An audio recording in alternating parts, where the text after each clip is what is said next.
Mengapa UiM cakap macam tu?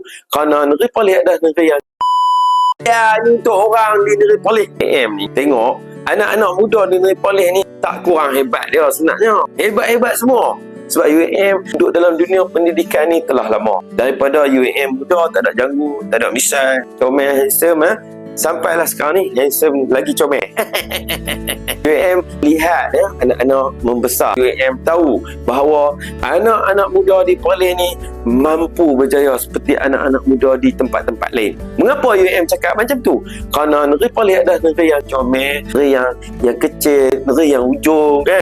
Negeri ni perlu dibangunkan oleh orang penduduk tempatan. Lebih tepat sekali adalah anak muda di tempat tu sendiri. Biarlah kita pergi jauh-jauh, kita bangunkan ekonomi, bangunkan tempat kita ni. Tempat kita perlukan ramai anak-anak muda untuk bangunkan negeri kita ni. Siapa? Negeri kita ni banyak sumber hebat, sama juga dengan negeri-negeri atau tempat-tempat lain. Belia-belia Perlis, kalau mereka boleh, kita pun boleh.